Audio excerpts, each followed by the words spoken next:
Welcome back to my YouTube channel. I hope you guys are good. So friends, आज की जो हमारी video होने वाली है वो होने वाली है इंग्लिश में जो आपकी पेडागोजी पूछी जाएगी 15 मार्क्स की।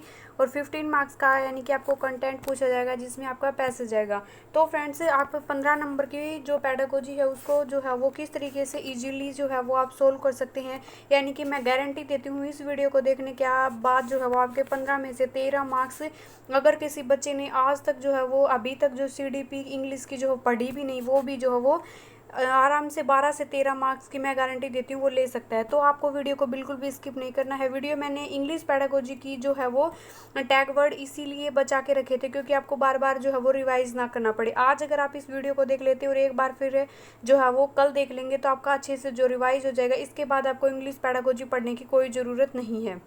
डेफिनेटली मैं श्योर जो है वो इस बात की गारंटी देती हूँ कि अगर आप वीडियो को स्किप कर देंगे तो आप फ्रेंड्स 15 में से यूँ मान के चलो आप 12-13 नंबर का जो अपना लॉस करने वाले हो। तो आपको लास्ट तक जरूर बने रहना है। अगर आप चैनल पर न्यू हैं, आप पहली बार आप वीडियो को देख रहे हैं, तो चैनल को सब्सक्राइब करना बिल्कुल ना भूलें और बेल आइकन को ऑन करके रखें ताकि जितनी भी CTET से रिलेटेड आपका एग्जाम टाइम तक जितनी भी इंपॉर्टेंट जो वीडियो आप लोगों के लिए हेल्पफुल साबित होंगी वो वीडियो हम डिस्कस करने वाले हैं। तो उसका नोटिफिकेशन आप लोगों तक तभी पहुंच पाएगा जब आपने जो है वो चैनल को सब्सक्राइब और नोटिफिकेशन को ऑन करके रखा होगा। सो फ्रेंड्स, टाइम वेस्ट नहीं करते हैं क्योंकि एग्जाम टाइम में जो है स्टूडेंट का टाइम काफ़ी प्रीसियस होता है, तो हम उसकी वैल्यू करते हैं, बातें ज़्यादा नहीं करते हैं और अपने है ना टैग वर्ड जो उनको अच्छे तरीके से एक्सप्लेन करते हैं किस तरीके से आप जो है वो इनका यूज करके ऑप्शन एलिमिनेट करके आप जो है वो इंग्लिश पेडागोजी सोल्व कर सकते हैं। आज तक मैं फिर बार बार ये बात रिपीट कर रही हूँ कि अगर आपने इंग्लिश पेडागोजी की एक भी क्लासेस जो है वो नहीं की है या कहीं से भी आपने पेडागोजी नहीं की है तो ये टैग वर्ड देखने के बाद जो है आपको बिल्कुल भी डर नहीं लगेगा और इंग्लिश है वो काफ़ी इजी लगने लगेगी। पॉजिटिव टैग वर्ड में हम डिस्कस करते हैं फ्रेंड्स से कि आपके जो है फ्रेंड्स से एक्टिव पार्टिसिपेंट। पॉजिटिव और नेगेटिव टैग वर्ड में सबसे पहले हम ये देख लेते हैं क्या फ़र्क होता है, क्योंकि एक चीज़ आपको जो है वो किसी आप एज ए टीचर किस तरीके से बिहेव करते हैं। एक चीज़ आपको पॉजिटिविटी की तरफ लेके, एक आप बच्चे को यूँ बोले कि आप हाँ भाई तू CTET का एग्ज़ाम दे, फर्स्ट टाइम में तू क्वालिफाई कर जाएगा क्योंकि तेरे अंदर ये क्वालिटी है, ये एबिलिटी है। और दूसरा जो है कोई अदर पर्सन आपको ये बोले कि तू CTET नहीं निकाल सकता, तुझसे जो है वो CTEट का एग्ज़ाम नहीं निकलेगा क्योंकि तेरे अंदर इतनी काबिलियत ही नहीं, तुझे ये नहीं आता, तुझे इंग्लिश नहीं आती, तुझे मैथ नहीं आता। तो पॉजिटिव और नेगेटिव में यही फ़र्क होता है। इसी तरीके से आपके पॉजिटिव और नेगेटिव टैग वर्ड जो है वो हेल्प करते हैं कि आपको वो एग्ज़ाम में किस तरीके से, आपको यूँ नहीं मानना कि आप जो है एग्ज़ाम दे रहे हैं, आपको इस तरीके से बिहेव करना है कि आप एक जो है वो टीचर बन चुके हैं और उस तरीके से आपको अब बच्चों को किस तरीके से पढ़ाना है। तो आपको पॉजिटिविटी की तरफ ही बच्चों को लेके जाना है, यानी कि बच्चों को एक्टिविटी बेस्ड लर्निंग करवानी है या फिर आपको बटे जो स्टूडेंट होते हैं उनको रोट लर्निंग करवाएंगे। तो रोट रटना तो जो है वो मार पीट के पढ़ाना, ये जो है ये नेगेटिव की तरफ ले जाएंगे। तो किस तरीके से आप बच्चों को पढ़ाने के लिए जो है वो एक पॉजिटिव इन्वायरमेंट क्रिएट कर सकते हैं, कौन कौन सी आप एक्टिविटी करवा सकते हैं, वही सब हम इस वीडियो में डिस्कस करने वाले हैं। तो आई होप आपने वीडियो को लाइक और शेयर जरूर कर दिया होगा। नहीं किया है तो सबसे पहले लाइक कर दे और फिर जो है हम अच्छे से एक्सप्लेन करना अपना स्टार्ट कर देते हैं। कोई हमारा फर्स्ट जो टैग वर्ड है एक्टिविटी पार्टिसिपेंट, यानी कि एक्टिविटी से हमारा क्या जो है वो तात्पर्य है, अभिप्राय है कि एक्टिविटी यानी कि जैसे ही हम एक एज ए टीचर हम बच्चे को क्लासरूम में जब पढ़ाते हैं तो ये तो नहीं है कि हम बच्चे को बोरिंग सी क्लासरूम में प्रोवाइड करवाएंगे तो बच्चे का इंटरेस्ट है वो पढ़ाई की तरफ बिल्कुल नहीं जागेगा और बच्चा जितना एक्टिव रहेगा उतना ज़्यादा सीखेगा। तो हमें बच्चे को ऐसी एक्टिविटी करवानी है जिसमें आपका जो है बच्चे एक्टिव रहेंगे तभी वो सीखेंगे, यानी कि कभी प्ले वे मेथड के द्वारा खेल खेल में लर्निंग बाय डूइंग जो है वो बच्चे को एक्टिविटी करके हमें सिखाना है। नेक्स्ट हमारा ब्रेनस्टॉर्मिंग से हमारा मतलब जितना बच्चा खुद से थिंक करेगा, सोचेगा, खुद से जो है वो किसी चीज़ का सॉल्यूशन करेगा, प्रॉब्लम सॉल्विंग करेंगे। जैसे कि आजकल जो छोटे छोटे क्लासेस में ही आपकी रीजनिंग लगा दी क्योंकि बच्चे हैं फिर बाद में उनको वो चैप्टर है समझ नहीं आता। तो ब्रेनस्टॉर्मिंग यानी स्टार्टिंग से ही बच्चे में क्या डाइवर्जेंट थिंकिंग जो है वो विकसित हो जाए। ब्रेनस्टॉर्मिंग बच्चा सोचने समझने प्रॉब्लम सॉल्विंग की एक हैबिट बन जाए बच्चे के अंदर। नेक्स्ट है आपको जो है बच्चे को इस तरीके से पढ़ाना है कि जैसे वो उसकी हैबिट बन जाए, हैबिट फॉर्मेशन डेवलप करना है बच्चे के अंदर। बच्चे को जो है वो रियल नॉलेज देनी है जो उसके जो है वो इन्वायरमेंट से कनेक्ट करके, यानी कि वो उन चीज़ों को हैबिट बनाए। जैसे वो डेली पढ़ता है, डेली वो अपने मोरल जैसे हमें क्या देनी है, एजुकेशन देनी है। तो हमें बच्चे को हैबिट बनाने की आप जो है उठ के अपने पेरेंट्स को जो है वो नमस्कार करेंगे, गुड मॉर्निंग बोलेंगे या कुछ भी करेंगे, आपको ब्रश करना है, यानी कि जो मोरल ये उसकी हैबिट बन जाएगी तो वो उन चीज़ों को जो है वो डेवलप हो जाएगी और वो है उसको लॉन्ग टर्म तक अपने साथ रखेगा, लॉन्ग टाइम तक जो है वो उसको याद रखेगा। नेक्स्ट आपको लैंग्वेज स्किल, यानी कि जो लैंग्वेज स्किल है बच्चे की वो डेवलप करनी है। सबसे पहले लैंग्वेज स्किल कौन कौन सी होती है हमारी, ये 4 होती हैं, LSR और W। सबसे पहले तो आपका इनका सीरीज याद करना है। पहले पहले बच्चा क्या करता है, सुनता है, यानी कि उसकी जो है वो लिसनिंग होती है। उसके बाद जो बच्चा बहुत सुन लिया भाई मैंने, अब मैं बोलूँगा वो, यानी कि वो स्पीकिंग स्टार्ट कर देता है, बोलना स्टार्ट कर देता है। बोलने के बाद जब बच्चा है खुद क्या करेगा, उसे बोलना आ गया और सुनना आ गया, तो वो सुन कर क्या करेगा, बोलेगा, बोल गएगा तो फिर वो पढ़ना, यानी कि वो फिर क्या करेगा, रीडिंग पढ़ना स्टार्ट कर देगा। और जैसे ही वो पढ़ना NR अल्फ़ाबेट या टेबल हमें सुनाने लगता है, हम उसके हाथ में क्या थमा देते हैं, पेंसिल थमा देते हैं, यानी कि वो राइटिंग जो है वो स्टार्ट कर देता है। यानी कि बच्चे के अंदर चारों जो स्किल हैं वो अच्छे से डेवलप करनी है ताकि जो है बच्चा किसी भी फील्ड में जो वो पीछे ना रहे।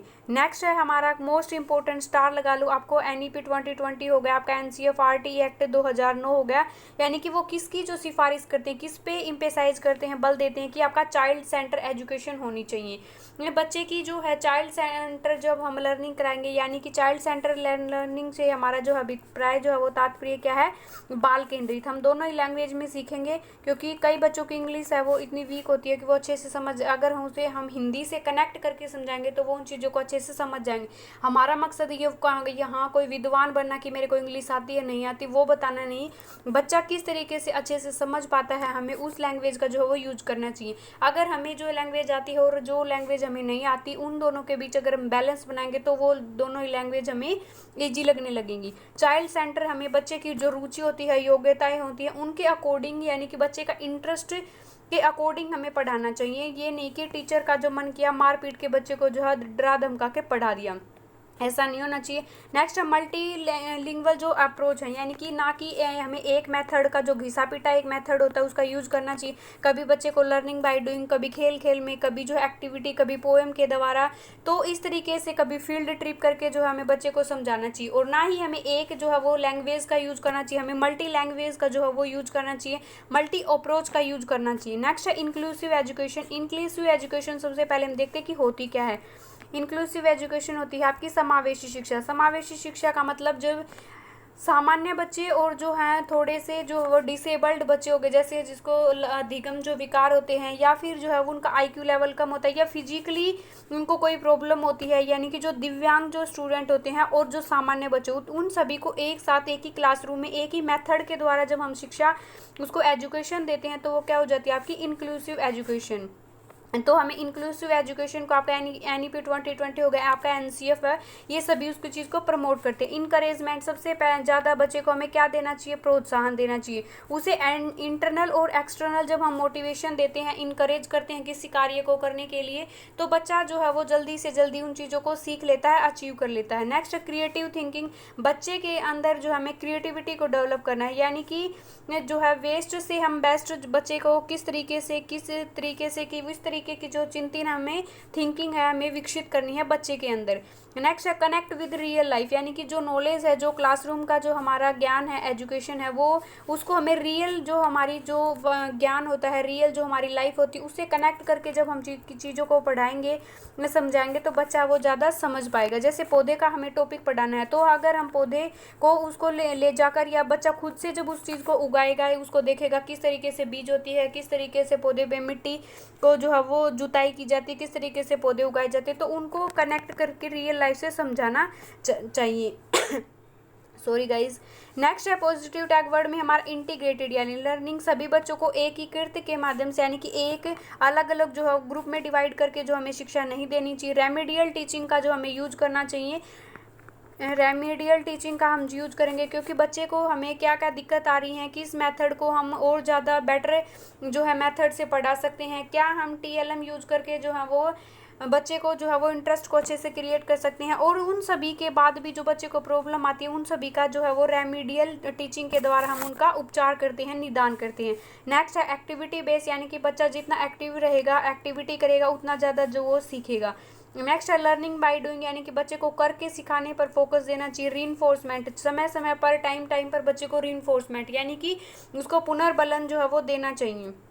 पुनर्बलन आपका आंतरिक भी हो सकता है, बाह्य भी हो सकता है। जैसे आपने कोई काम किया तो आपका जो है वो सब बच्चे को आपने चॉकलेट दी, उसको रिवॉर्ड में जो है वो उसको ट्रॉफी दी, यानी कि आपने शाबाशी दी, गुड वेरी गुड स्टार जो है वो दिए, तो यानी कि वो बच्चे को रीइंफोर्समेंट मिला। नेक्स्ट है बच्चे का डाइवर्जेंट थिंकिंग, यानी कि एक जो प्रॉब्लम होती है उसके जो है वो डिफरेंट डिफरेंट सॉल्यूशन जो है वो इस तरीके का चिंतन बच्चे के अंदर विकसित करना चाहिए। नेक्स्ट हमने पॉजिटिव टैग वर्ड डिस्कस किए। इसी वीडियो में हम जो है वो नेगेटिव टैग वर्ड भी डिस्कस कर लेते हैं, ताकि जो है बच्चों को बार बार जो है भटकना ना पड़े, सभी चीज़ें एक ही वीडियो में आपको क्लियरली जो मिल जाए। रोट लर्निंग, रोट लर्निंग से हमारा जो मतलब क्या है, रटना, यानी अगर जब हम किसी चीज़ को रट कर सीखते हैं तो वो कुछ टाइम तक जो हमारे पास रहती है, कुछ टाइम तक हमें याद रहती है, और उसके बाद जो हम उस चीज़ से बिल्कुल जो है वो अनभिज्ञ हो जाते हैं, हमें वो चीज़ याद नहीं रहती। तो हमें जितना हम कॉन्सेप्चुअल लर्निंग करेंगे, यानी कि कॉन्सेप्ट के ऊपर काम करेंगे, उतने जितने हमारे कॉन्सेप्ट क्लियर होंगे उतना ज़्यादा हम बेटर परफॉर्मेंस दे पाएंगे। तो रोड लर्निंग हमें बिल्कुल जो है ये नेगेटिविटी की तरफ लेके जाती है, तो हमें ये नहीं करनी है।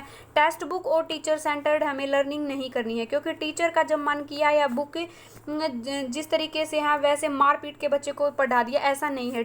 जब बच्चा चाहेगा उस विधि से, उस मेथड से, उस टाइम पर बच्चे का इंटरेस्ट होगा, उस टाइम पर हमें पढ़ाना है बच्चे के अकॉर्डिंग। नेक्स्ट है control classes with full discipline, यानी कि जो हमारा अनुशासन होता है उसके ऊपर काफ़ी जो टीचर हैं, आज भी आपको काफ़ी टीचर ऐसे देखने को मिले जाएंगे जो है वो फुल डिसिप्लिन में रहते हैं। वो खुद भी डिसिप्लिन में रहना पसंद करते हैं और अपनी क्लासरूम को भी जो वो डिसिप्लिन में रखना पसंद करते हैं। लेकिन जितना आप बच्चे को डिसिप्लिन में रखेंगे उतना जो बच्चा आपसे डरेगा तो उसके अंदर वो क्यूरियोसिटी जो है वो ख़त्म हो जाएगी। अगर वो कंट्रोल में रहेगा तो एक्टिविटी नहीं करेगा तो वो है बोरिंग सी क्लासरूम हो जाएगी, और बच्चा जो है वो एक्टिविटी बेस या लर्निंग बाय डूइंग वो चीज़ों को नहीं सीख पाएगा। तो फुल्ली कंट्रोल हमें नहीं करना है, बच्चे को जो है वो आज़ादी फ्रीडम देनी चाहिए, बच्चा अपने अकॉर्डिंग कुछ पूछ सके, कुछ एक्टिविटी जो है वो कर सके। नेक्स्ट है टीचर सेंटर अप्रोच का हमें प्रयोग नहीं करना है, हमें किस चाइल्ड सेंटर जो है अप्रोच का उसका यूज करना है। आपको one skill of at a time, यानी कि एक स्किल पर हमें जोर नहीं देना, हमें जो अपनी 4 जो स्किल है उनके ऊपर काम करना है, उन सभी को जो वो बेटर बनाना है। नेक्स्ट है सेपरेट ग्रुप, यानी कि बच्चे के अलग अलग, यानी कि ये 90+ स्कोर, यानी कि ये एवरेज स्टूडेंट है, ये जो है वो लो स्टूडेंट है, ये मीडियम, इनके अलग अलग ग्रुप नहीं बनाने, यानी कि किसी भी बच्चे को सेपरेट नहीं करना है। बच्चों के अंदर जो है वो एक नेगेटिविटी की जो भावना आ जाएगी, यानी कि वो अपने आप को लो फील करने लगेंगे, तो सेपरेट ग्रुप नहीं बनानी है। सभी बच्चों को एक साथ एक ही क्लासरूम में एक ही मेथड के द्वारा आपको एजुकेशन देनी है। नेक्स्ट है सबसे इंपॉर्टेंट, आपको जेंडर बायसेस, किसी भी बच्चे के साथ आपका धर्म, जाति, लिंग या फिर उसका सोशल इकोनॉमिक जो बैकग्राउंड होता है उसके अकॉर्डिंग, या फिर जो है वो किसी डिसऑर्डर से जब वो पीड़ित है तो उसके साथ किसी तरीके की बायसेस नहीं करनी है, यानी कि किसी तरीके का भेदभाव जो हमें किसी भी स्टूडेंट के साथ नहीं करनी है। यही हमारी NCF NEP 2020 जो है वो कहती है। तो हमें उन्हीं सभी के जो है सजेशन के अकॉर्डिंग जो है एजुकेशन देनी है। तो फ्रेंड्स ये थे आपके positive negative tag word CTET जो इंग्लिश पेडागोजी आपकी इसकी चुटकियों में सोल्व हो जाएगी, तो डरने की कोई बात नहीं है। ऑल द बेस्ट, आपका एग्जाम अच्छा होगा और अपना अच्छा परफॉर्मेंस दे, डरने को ज़रूरत नहीं है। Be confidence and be positive. अगर आपने अभी तक चैनल को सब्सक्राइब नहीं किया तो चैनल को सब्सक्राइब जरूर करें। Education world with Nishi, I hope you guys are good. तो अगर if you like my video तो कमेंट मी, क्योंकि अगर आप कमेंट करके नहीं बताएंगे कि आपको वीडियो कैसी लगी तो मुझे पता कैसे चलेगा। So bye bye everyone, thanks for watching.